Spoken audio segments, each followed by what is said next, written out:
I never imagined I'd find myself standing there, clutching my mother's old handkerchief, watching a bulldozer grind to the heart of my childhood. The house that raised me, reduced to splinters and dust.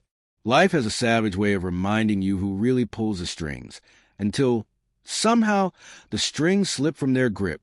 It happened on a Tuesday, one of those infuriatingly perfect mornings, where the sky looks too bright, the birds too gleeful, the breeze too sweet, like the world had no idea something sacred was about to be torn apart.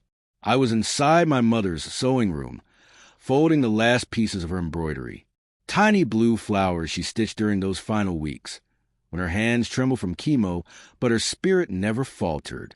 That room still smelled like her, soft linen, faded lavender, and something warm and uniquely her. I remember thinking I should box everything up, preserve it, protect the last pieces of her. That's when I felt the rumble. At first, I thought it was trucks from the highway expansion a few miles off. But no, this was closer, angrier. I moved the window and froze. A giant yellow bulldozer rolled onto my property, like it owned the place, its steel teeth gleaming in the sun. Behind it marched a parade of arrogance. 3 HOA board members in their smug pastel polos, 2 stone-faced county inspectors, and one tired-looking cop who'd clearly been dragged along. And there, leading the charge in crimson heels and a posture stiff with authority, was Charlene Langford, president of the East Valley Neighborhood Association. She planted herself at the edge of my lawn, wielding a clipboard in one hand and a stack of legal-looking documents in the other. Her voice sliced across the yard, sharp and self-important. "Mr. Nash," she called, "your property has been deemed structurally unsound and in violation of community standards. Demolition will proceed immediately. It doesn't come with a warning, something like that. No debate, no discussion. Just the cold efficiency of those who decided your history doesn't matter." Sure, the house had its scars. Built by my grandfather in 1931. It creaked when the wind blew and leaked a little when storms came heavy, but it had survived hurricanes, a tornado, and nearly a century of life and memory. It was more than lumber. It was legacy. What violation? I asked, stepping onto the porch with a handkerchief still balled in my fist, like it could somehow shield me from what was unfolding. Charlene gave me a smile that didn't dare touch her eyes. Compromised foundation, unsafe roofing, a threat to the neighborhood. She handed me a stack of papers, thick with seals and watermarks, everything meant to intimidate, but something in it felt off. Then I saw it. The photo labeled "Evidence of Damage" wasn't even my home. I recognized it instantly. Some forgotten shack in Miller County, abandoned for decades. They'd snatched the picture off Google Street View and forged a rest. "This is fabricated," I told her, my voice steady. She just shrugged. "The board's decision is unanimous." And then the machine rolled forward. I didn't scream, didn't beg, just stood there and watched as 92 years of family, laughter, holidays, grief, and survival were flattened in under 20 minutes. I could swear I heard the house let out one final moan, as if its soul knew it was being ripped from the earth. But Charlene had made one mistake, one her bulldozer couldn't reach. She didn't know what lay beneath. Buried under the oaks was a root cellar dug in 1932 by my great-grandfather, back when people didn't trust banks and store their winter apples beside their secrets. Tucked behind a false wall down in that cool, dry chamber were oilcloth-wrapped documents, blueprints, not just any original schematics for the regional water grid. Turns out my great-granddad didn't just build houses. He engineered the entire water system for half the valley.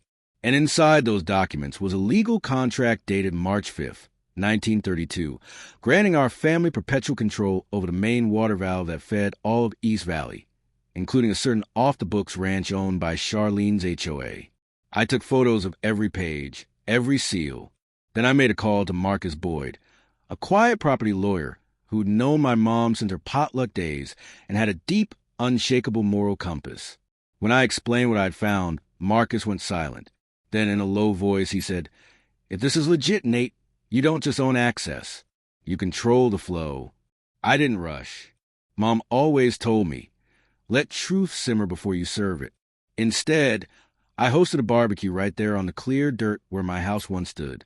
Invited everyone, neighbors, old friends, even the ones who once complained about my lawn. Some came for the brisket. Some came out of guilt. But they came. As the sun dipped low, I gave a speech. Spoke about my mom. About what it meant to belong. Then I dropped the spice. Did y'all know my great-grandfather designed the water system that feeds this town? I asked, calm as a lake at dawn. And according to some recently uncovered paperwork, looks like our family still owns the valve rights. A ripple of silence swept through the crowd. That's when Charlene arrived, marching in like a thunderhead with a clipboard instead of lightning. "Mr. Nash," she snapped, "using your mother's death to spread falsehoods is inappropriate and frankly disturbing." I smiled gently. "Want some ribs?" Little charred, but made with love. She didn't touch the food. The next morning, Marcus called. His voice was tight. "She's moving HOA funds," he said. "Fast. Looks like she bought that ranch illegally. We're looking at embezzlement. Nate, this is real." That was the moment I acted. I climbed into the valve chamber, gripping the wheel like it was the weight of generations. Turn a quarter, just enough to tighten the pressure. Not a full stop. Not yet. Just a message. 2 hours later, my phone rang. First the water department. Then Charlene. Her voice, one syrup slick and smug, was sharp and panicked. "What do you think you're doing?" she barked. "Routine maintenance." I replied, "The system's old. Needs attention." "You're playing a dangerous game." I chuckled. "Funny, I was about to say the same to you." The twist came from nowhere. A knock on my door. A reporter, Sarah Quinn, new to town, sharp-eyed, curious. "Mind if I ask a few questions?" she asked. "Your story smells like something bigger." She wasn't wrong. Turns out, Charlene's ranch wasn't raising livestock. It was raising red flags. Sarah dug deep. Drone footage, heat scans, chemical trails. What looked like barns were front operations. The DA had been circling, waiting. But they couldn't get close. The only high ground with a clean, unobstructed view? My old front porch. And now they needed me. Agent Collins met me over diner coffee and laid it out. Simple. I turned the valve. They launched the raid. I stay low. Keep quiet. Apply pressure where it hurts most. At 10 a.m. that Friday, I shut off the water. By 4 p.m., all hell broke loose. Trucks poured onto the ranch. Masked figures scrambled in panic. Charlene made one desperate call, ordering a full evacuation. Caught live, wiretap, recorded. That single call was the rope she used to hang herself. DA swept in. Helicopters, SWAT, vans. The whole ranch flipped. And right there in the chaos, they handcuffed Charlene Langford and led her away. She passed right over the valve chamber. Looked down, locked eyes with me through the grate, and mouthed a single word. Why? I wish she could have heard the answer. Because you forgot something. People don't need titles or committees or fancy shoes to have power. Sometimes power is knowing when to hold the line. 6 months later, I moved into a new home, built on the very soil where my old house once stood. The community helped. Marcus helped launch the Nash Community Rights Foundation. Sarah won an award for her work and now teaches journalism at the local college. Charlene? She took a plea. 12 years. Offered restitution.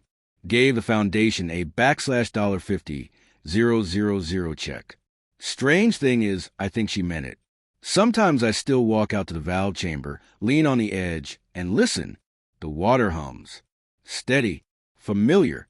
Like it's whispering stories of everyone who depends on it. I keep my hand on the wheel. Not to control. Not to punish. Just to remember what Mom used to say. Control is easy. Responsibility, that's the real test. Charlene bulldozed my house. But she didn't break me. Because legacy runs deeper than cement. Because this land, this story, asterisk, this fight asterisk, belongs to me now. And maybe you've lived your own version of this. Maybe someone tried to take what mattered most from you. Maybe they thought you'd just fold. If so, I want to hear it. Tell your story. Share it. Because someone out there needs to be reminded the little guy doesn't always lose.